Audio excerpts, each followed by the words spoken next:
Merhaba arkadaşlar. Yeni videomuzda belgisiz zamirleri göreceğiz. Bakalım belgisiz zamirler neymiş ve hangi konumlarda bulunuyorlarmış. Arkadaşlar öncelikle belgisiz zamirin ne olduğundan kısaca bahsedelim. Belgisiz zamirler şurada örnekte de söylediğim gibi örneğin hamu, hepsi dediğimizde neyin hepsini kastettiğimiz belli değil ya. İşte bu durum bunun belgisiz olmasına sebep oluyor. Ya da mesela hınekan, hınek, hın, bazısı, bazıları. Neyin bazısı, neyin bazıları burası belli değil ya arkadaşlar. Bundan dolayı böyle zamirler tabi bunlar isminde yerini tuttuğu için örneğin bazıları geldi ya da hepsi gitti. Neyin hepsi neyin bazıları gitti belli değil ya. Bu bunun belgisiz olmasını sağlıyor ve isminde yerini tuttuğu için zamir arkadaşlar bunlar. Tabi bunlarla ilgili söylememiz gereken en önemli şey de bunların hem sade versiyonları var hem de bütünlü versiyonları var. Bütünlü versiyonunda ise arkadaşlar bunların sadece bir bükün eki aldığını ya da iki tane bükün eki aldığını görebiliyoruz arkadaşlar. Şimdi bu zamirlerimizi bir görelim. Arkadaşlar tek tek göreceğiz bu zamirleri. Şöyle solda sade halleri, sağda da bükünlü halleri. Bir kelime ne zaman sade olur, ne zaman bükünlü olur bunu bilirseniz bu kelimelerin de ne zaman sade, ne zaman bükünlü yazılacağını bilirsiniz arkadaşlar. Bu arada derslerimizin en sonuncusu bununla ilgili olacak. Bükünün nerelerde olduğunu anlatan uzun bir video olacak arkadaşlar. Örnekler içerisinde de bu zamirlerin ne zaman sade, ne zaman bükünlü olduğunu göreceksiniz arkadaşlar. Bakın yek, yeki, yeki oluyor. Henek biraz birkaç bazı demek heneki henekan oluyor. Hın yine mesela bazı demek hınan oluyor. Hamu hepsi demek hamuyan şeklinde bükünlü oluyor arkadaşlar. Kes kimse demek kesi kesi kesan şeklinde bükülüyor arkadaşlar. Her yek de bakın yine bir belgisiz zamirdir. Her yeki şeklinde bükülebiliyor. Flankes, flankesi, flankesi, flankesan şeklinde bükülür. Beyvankes de yine arkadaşlar hani falanca filanca deriz ya aynen öyle. Beyvankes yine beyvankesi, beyvankesi, beyvankesan şeklinde bükülür. Evk şey demek arkadaşlar. Evki, evki, evkan şeklinde bükülür. Cheek şey demek, çiğke şeklinde bükülür arkadaşlar. Yine mesela dış kelimesi var o da şey demek ve dıştı, dıştı, dıştan şeklinde bükülür. Tev tamamı, hepsi, bütünü, tevan. Sonra mesela tükes, tükesi, tütüşt, tütüşti, dıştek, dışteki şeklinde bükülür. Her dışt, her dışti. Herkes, herkesi. Sade hali, bükünlü hali. Gelek çok aşırı fazla gelegan. Gış gışı gışan. Çend kaç kaçı birkaç çandan. Arkadaşlar bunların şimdi cümle içerisindeki hallerini görelim. Yekhat uyekçu. Hatın ve çun fiilleri arkadaşlar geçişsiz olduğu için özneleri bakın sade yek yek. Min yek dit. Burada da fiilimiz geçişli fakat yek burada nesne konumunda. Yeki veya yeki ezdiydim. Yine bakın aynı geçişli fiil. Fakat burada yek özne olduğu için büküldü. Yeki yeki. Tabi geçmiş zamanda olunca böyle oluyordu. Hatırlıyorsunuz değil mi arkadaşlar? Yeki ezdiydim. Yeki ezdiydim. Ez yeki dibinim. Peki burada nesne konumunda niye böyle oldu? Çünkü şimdiki zamanda. Yek burada geçişli fiilin geçmiş zamanda özne olduğu için bükünlü. Yine geçişli fiilin şimdiki zamanından nesne olduğu için bükünlü. Hani durum tam tersi oluyordu ya. Umarım hatırlıyorsunuzdur arkadaşlar. Hineki bide minji. Birazını bana da ver ya da bana da biraz ver.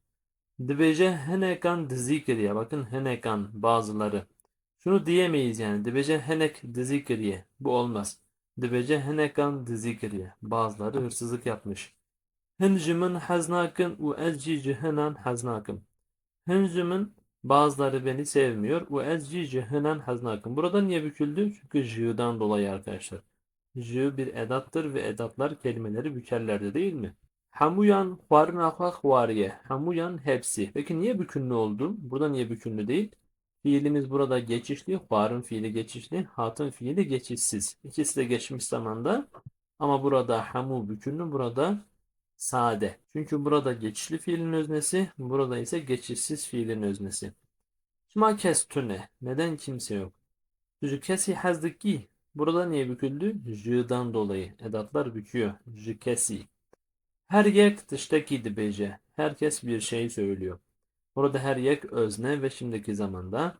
Ez her yekici dibinim. Ben her birini de görüyorum. Burada her yek nesne olduğu için, şimdiki zamanın nesnesi olduğu için büküldü. Falankes camiye. Falanca cömerttir. Ne bece falan kesi usan gotiye, bevan kesi uha gotiye. Falanca öyle demiş, filanca böyle demiş deme diyor. Burada tabi arkadaşlar geçmiş zamanda ve özne konumunda oldukları için bükünlü oldular. Vi evki bine cemmin. Vi evki, bakın vi ile de işaret ediyor. O şeyi bine getir cemmin, benim yanıma getir. Tu çike duhazi, sen şeyi istiyor musun? Çik şey. Şey dediği de neyse artık o. Tev ve hevra dıçın bahri. Tev ve hevra. Hepsi birlikte dıçın bahri. Denize gidiyorlar. Ezi tevancı bebin bahri. Tevan burada büküldü. Niye? Burada özne olduğu için arkadaşlar, çun fiilinin öznesi. Burada ise götürmek fiilinin nesnesi olduğu için büküldü. Ezi tevancı bebin bahri. Tükes ne mayellidir. Hiç kimse kalmamış burada. Ez tükesi nabinim. Bakın geçişli fiil. Şimdiki zamanda ve nesnesi tükes. Tükesi. Liver tütiş tüne. Burada hiçbir şey yok. Ez tütişti jite nahvazım. Ben senden hiçbir şey istemiyorum. Niye büküldü? Çünkü istemek fiilinin nesnesi. Ben senden hiçbir şey istemiyorum diyor. Viya tiştek negot. O bir şey demedi. Geçmiş zamanda olduğu için nesnesi sade. Du tişteki duhvazi. Sen bir şey istiyor musun? Şimdiki zamana geldiği için de nesne büküldü. Burada da nesne, burada da nesne. Ama burada geçmiş zamanda olduğu için nesne sade. Burada ise şimdiki zamanda olduğu için nesne bükünlü. Gelo her tişt ver bu. Acaba her şey yalan mıydı? Ezi her tişti jitara bebecim. Ben her şeyi sana söyleyeceğim. Her tişti, her şeyi. Bakın burada da her tişt, burada da her tişt. Bu geçmiş zaman, bu şimdiki zaman. Vi zamani herkes mimari divari khoye. Ahmedi Khani'nin sözüdür arkadaşlar. Vi zamani, bu zamanda herkes mimari divari khoye, kendi duvarının mimarıdır. Ahmedi Khani bu sözü biraz daha tasavvufi bir anlamda söylemiş. Fakat günümüz Kürtleri bu sözü biraz daha milliyetçi bir okuyuşla okumaktadır. Eme herkesi şiar bakın. Biz herkesi uyandıracağız. Bakın herkes burada öznedir, burada nesnedir. O yüzden büküldü. Herkesi. Men gelek ditin u ezehi gelek anjü benim. Men gelek ditin. Burada niye sade, burada niye büküldü? Çünkü cümlenin şuraya kadarı geçmiş zamanda, devamı gelecek zamanda. Geçmiş zamanda nesne sade, şimdi ve gelecekte nesne bükünlü arkadaşlar. Gış jidari ketine. Hepsi de ağaçtan düşmüş. Burada gış özne. Ezi gış anji bıkhun. Ben hepsini de yiyeceğim. Burada ise nesne olduğu için gış büküldü. Men çend juvan ditin ha. Onlardan kaçını gördüm. Tu çendan dıhvazi beyce. Sen kaçını istiyorsan söyle. Bakın çend, çendan. Burada niye sade? Çünkü geçmiş zamanda. Peki burada niye bükünlü? Çünkü şimdiki zamanda arkadaşlar. Evet, bir videonun daha sonuna geldik arkadaşlar. Umarım hoşunuza gitmiştir ve anlamışsınızdır. Anlamadığınız bir şey varsa mutlaka söyleyiniz. Videoya da like atmayı unutmayın. Sevdiğiniz arkadaşlarınızla paylaşın. Bildirimleri de açın ki yeni gelen videolardan haberiniz olsun. Spasdarım.